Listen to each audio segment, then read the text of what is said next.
জনাব তারেক রহমানের চাইতে যারা আজকে বড় বিএনপি ওলা বা বিএনপি সাজার চেষ্টা করছে, আমি মনে করি তারা আগামীতে বিএনপি তথা বিএনপি চেয়ারম্যান এবং নবনির্বাচিত প্রধানমন্ত্রী তারেক রহমানকে বিপদে ফেলার এক আপ্রাণ চেষ্টা করছে। আমি আগেও বলেছি, যেমন জিয়াউর রহমান সাহেবের চাইতে বড় বিএনপি ওলা বাংলাদেশে কেউ অতীতেও ছিল না এবং ভবিষ্যতেও আসবে না। ঠিক তেমনি বর্তমানে বিএনপির সাংগঠনিক প্রধান এবং বাংলাদেশের প্রধানমন্ত্রী জনাব তারেক রহমানের চাইতে কেউ যদি নিজেকে বড় বিএনপি ওলা প্রমাণের চেষ্টা করে, আপ্রাণ চেষ্টা করে, তাহলে বুঝতে হবে তার মধ্যে বড় ধরনের গলদ আছে।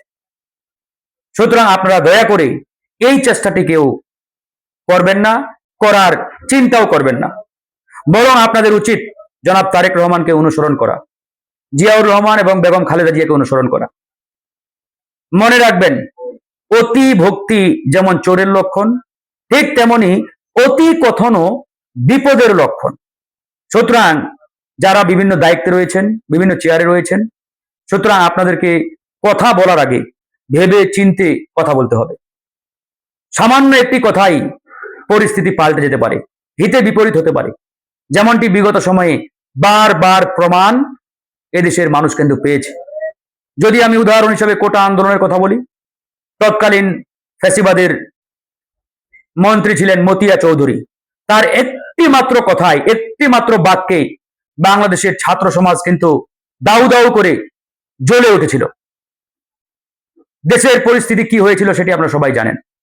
এই জন্য আমি বলছি, কথা বলার আগে চিন্তা ভাবনা করে বলতে হবে। তো যাই হোক, আমি শুধু এটাই বললাম, তারেক রহমান সাহেবের এখন পর্যন্ত এই উদ্যোগগুলো রয়েছে, তিনি যা উদ্যোগগুলো নিয়েছেন প্রত্যেকটাই দেশ ও জাতির কল্যাণে ইতিবাচক। আমরা সাধুবাদ জানিয়েছি। এই উদ্যোগগুলো আমরা যাতে বাস্তবায়ন করতে পারি, এই উদ্যোগগুলো আমরা যাতে সফলভাবে উনার মাধ্যমে বাস্তবায়ন দেখতে পাই, এই জন্য আপনাদের সকলের উচিত উনাকে কোঅপারেট করা, সহযোগিতা করা। না হলে কিন্তু আসলে এই উদ্যোগগুলো বাস্তবায়ন হবে না। তিনি এখন পর্যন্ত অসংখ্য ইতিবাচক উদ্যোগ নিয়েছেন দেশ ও জাতির কল্যাণে ভূমিকা রাখার জন্য। এগুলোকে বাস্তবায়ন করতে হবে, বাস্তবায়নের জন্য উনাকে সহযোগিতা করতে হবে। তা না করে যদি তার উল্টো পথে আপনারা হাঁটেন, চলেন, তাহলে তো ভাই হবে না। যাই হোক, এটুকুই বলার। ভালো থাকবেন।